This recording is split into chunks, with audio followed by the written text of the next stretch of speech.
Hello students, welcome back to my YouTube channel professor Shubham Tiwari, जहां पे provide कराया जा रहा है हमारे एसवाई वाले एसवाई बीकॉम एसवाई बैफ का फाइनेंशियल अकाउंटिंग। बच्चे परेशान की वीडियो काफी स्पीड से आ रही है, तो बहुत अच्छे तरीके से हर एक केस को प्रैक्टिस करते हुए चलो। तो जो बड़े क्वेश्चन, बड़े लेवल के क्वेश्चन है, अगर आपको केस समझ गए, ये टॉपिक ऐसा कि अगर केस समझ में आ गया सर तो टॉपिक बहुत सिंपल हो जाता है। इसलिए वीडियो की लेंथ भी आप देखो कितना टाइम का मैं रखा हूं, बहुत बोरिंग सा भी ना लगे। और एक दिन में अगर हम लोग चाहे सर तो 10 लेक्चर्स 15 लेक्चर्स की प्रैक्टिस कर सकते हैं, अगर इस तरीके से काफी इजी तरीके से बहुत आराम से हर एक कॉन्सेप्ट को समझेंगे तो 10 से 12 लेक्चर्स, मतलब एग्जाम के एक दिन पहले भी ये टॉपिक में बेस्ट स्कोर करना बहुत बड़ी बात नहीं। हर एक बच्चा अगर ढंग तरीके से लाइन टू लाइन हर एक केस देखता हुआ चले, और हर एक केस में कुछ ना कुछ चेंजेस है, भाई रिपीट नहीं करवा रहा हूं क्योंकि मुझे पता है आपके पास भी टाइम नहीं है और ना टाइम हमारे पास है कि सर हर एक केस को बहुत अच्छे तरीके से हमको समझते हुए चलना है। 2 में चेंज हुआ, 3rd में चेंज हुआ, 4th में भी देखो क्या चेंज हो रहा है। क्वेश्चन पहले स्क्रीन पे ऐड कर दूं।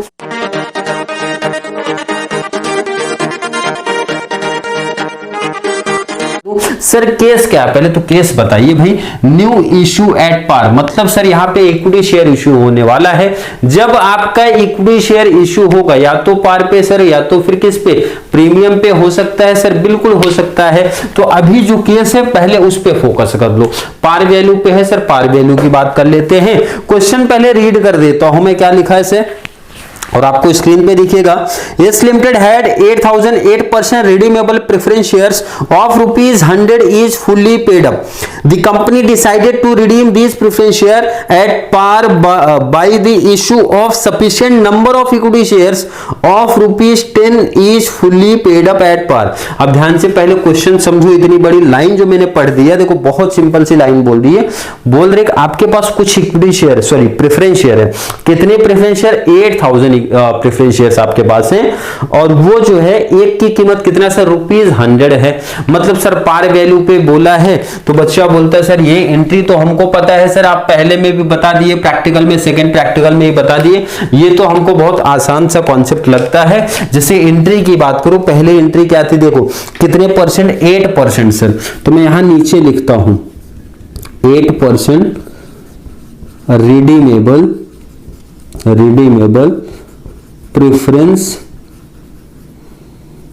Share capital account debit to preference share holder account. यहां तक किसी बच्चे को कोई डाउट, कोई कंफ्यूजन? सर बिल्कुल नहीं, कोई डाउट, कोई कंफ्यूजन नहीं है सर। बट एक कंफ्यूजन भी है, कंफ्यूजन नहीं है बट कंफ्यूजन है। कंफ्यूजन ये है कि आपने सर ये इसको ऊपर नहीं लिखा, नीचे लिख दिया है, बाकी और कोई कंफ्यूजन नहीं। कंफ्यूजन सिर्फ लिखने को लेके आया है। तो मैंने बोला इसका एक छोटा सा रीजन भी है कि ये अब एंट्री नंबर हमारा 2 हो गया है। रीजन क्या है आगे समझाएंगे, अगले एपिसोड में देखिए जैसा होता है ना। तो एपिसोड में आगे की एंट्री में सिखाएंगे, कोई टेंशन नहीं, ब्रेक नहीं मिलने वाला है आपको। यहाँ पे अमाउंट की बात करते हैं सर। अमाउंट सिंपल सा है, 8,000 है। एक शेयर कितने का सर, 100 का है, तो मल्टीप्लाई कर दो, कितना आ जाएगा?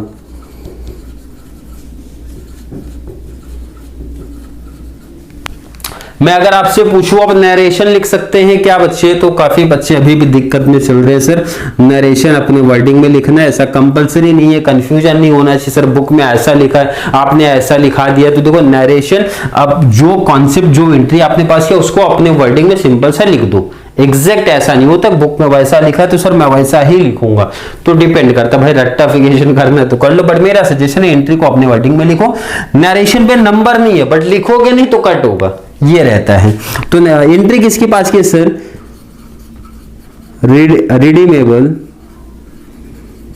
रिडीमेबल प्रेफरेंस शेयर कैपिटल जो है वो ट्रांसफर्ड आप करते हो, कहां पर ट्रांसफर करते हो sir, to preference share holder account. Clear है? बिल्कुल क्लियर है सर, बिल्कुल क्लियर है। अगली एंट्री सर आपने सिखाई थी पेमेंट की, क्योंकि जब रिडीम हुआ है तो पेमेंट भी होगा। और पेमेंट देखो, इसकी एंट्री आपने बताया था सर 100%, बिल्कुल बताया था सर। इसकी एंट्री 100% बताया था, बिल्कुल बताया था। इसकी भी एंट्री 100% बताया हूं। तो इसकी देखो पेमेंट की एंट्री आपने बताया था, अब याद हो गया है। पेमेंट रिसीव कौन करेगा सर? प्रेफरेंस शेयर होल्डर, यही तो रिसीव करेंगे। तो preference share holder account debit जो रिसीव करेगा, और पैसा सर हमारे पास से जाता है तो बैंक अकाउंट होता है। मैंने सिंपल सा दूसरे कॉन्सेप्ट में बोला था, जब पैसा जाता है तो क्रेडिट कर दो, जिसके पास जाता है उनको डेबिट कर दो। और अमाउंट में कोई दिक्कत नहीं, कोई प्रॉब्लम नहीं सर। 8 यहां दिख रहा था तो 8 यहां भी रख दो। 8 यहां डेबिट है तो क्रेडिट भी उतना ही होगा। एंट्री किस चीज की पास की है सर? पेमेंट कर रहे हैं ना ये, तो being payment made to preference share holder. Clear sir? बिल्कुल। तो सर इसके बाद हमारा सीआरआर में भी ट्रांसफर कर दो अगली एंट्री। तो सर बिल्कुल नहीं, बिल्कुल नहीं, यही तो गड़बड़ काम कर रहे हैं हम लोग। सीआरआर में ट्रांसफर नहीं होगा सर। क्यों नहीं होगा? क्योंकि अभी तक तो 2 एग्जांपल्स में सीआरआर में ट्रांसफर किए, ये एग्जांपल्स में क्यों नहीं होने वाला है? इसका लॉजिक, इसका रीजन है क्योंकि कंप्लीट अमाउंट आप कहां से पेमेंट कर रहे हो सर? जो आपने न्यू शेयर इशू किया वहां से पेमेंट करोगे।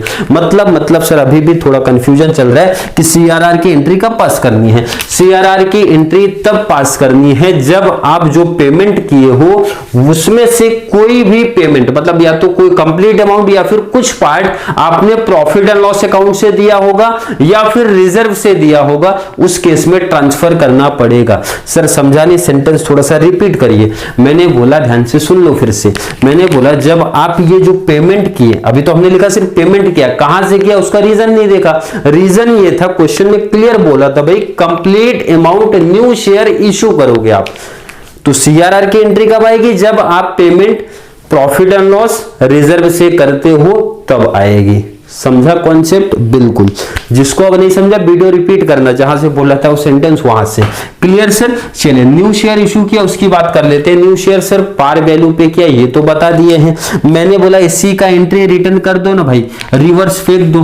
क्योंकि सर जब हम शेयर इशू करेंगे तो पैसा हमारे पास आएगा, पैसा हमारे पास आएगा, मतलब बैंक अकाउंट डेबिट हो जाएगा। और एक प्रॉब्लम है क्वेश्चन में, अगर मैं क्वेश्चन ठीक से पढ़ूं तो एक प्रॉब्लम जो आ रही है वो ध्यान से समझना आप। The company decided to redeem these preference share at par by issue of sufficient number of equity shares of ₹10 fully paid up at par। यहां पे number of equity share missing दिख रहा है आपको, तो sir number of equity share ये ढूंढना पड़ेगा। अब आपको ये जो पहले तो बैंक अकाउंट डेबिट, और क्यों आया, किससे आया, तो उसका रीजन है सर आपने क्या इशू किया था? Equity share capital account. जो एक छोटी सी प्रॉब्लम है उसको यहां पे करते हैं सॉल्व, क्योंकि बीइंग आपने यहां पे एंट्री किसके पास किया सर? इक्विटी शेयर हमने इशू किया था। कितना शेयर सर? 80,000। अब डाउट ये कि सर 80,000 कहां से आ गया, तो बहुत सिंपल आंसर है, अमाउंट कितना है, क्योंकि कंप्लीट अमाउंट इक्विटी शेयर से ही पेमेंट करोगे ना आप, तो पहले इश्यू करोगे तभी तो वो वहां से पेमेंट करोगे, इसीलिए ये एंट्री नीचे नहीं है। इसका पहले आप पेमेंट करोगे, पेमेंट रिसीव बाद में करोगे, ऐसा पॉसिबल है क्या? नहीं सर बिल्कुल नहीं, पहला पेमेंट रिसीव करेंगे बाद में वो पेमेंट करेंगे। पेमेंट रिसीव सॉरी बोल रहा हूं, पहले तो जो शेयर इशू किया वो पैसा रिसीव करेंगे और वहां से हमारे प्रेफरेंस शेयर वाले को पेमेंट कर देंगे और इनको विदा कर देंगे, मतलब घर पे जाने के लिए बोला जाएगा। और हमारा जो पैसा आया सर इक्विटी शेयर कैपिटल से आया। अमाउंट कैसे सर 80,000 आया, तो देखो ना ये तो आपको दिया था, एक शेयर कितने का है सर 10 का है, तो सिंपल से भाई कितना चाहिए सर, हमें 8 लाख चाहिए, तो 80,000 शेयर होगा तभी तो आएगा ये। बिल्कुल सर टैली कर दो, 8 3 जा 24, 24 पे ये टैली हो जाएगा, 24 पे ये टैली हो जाएगा। हर एक बच्चा देखो बहुत टाइम नहीं लग रहा है, 10 मिनट 12 मिनट लग रहे हैं, मैक्सिमम लग रहे हैं 15 मिनट आप मान के चलो, तो कितने सर 3 एंट्री। अब आपको ये समझते चलना है कि सर कौन से केस में जो एंट्री चेंज हुई है यही सबसे इंपॉर्टेंट है, कौन से सम में, कौन से प्रैक्टिकल सम में सर कौन सी एंट्री चेंज हो रही है और इसके पीछे का लॉजिक क्या है, क्वेश्चन में क्या गिवन में रहेगा, कैसे पता चलेगा, ये बहुत इंपॉर्टेंट है। इसलिए जो एंट्री चेंज हो रही उस पर फोकस मेरा स्पेशल है, क्योंकि ये तो स्टार्टिंग से करते आ रहे, तब तक तो हर एक बच्चे को याद हो गया होगा, समझ में भी आ गया होगा सर अमाउंट कहां से फाइंड आउट करें और ये एंट्री क्यों पास कर रहे हैं हम लोग।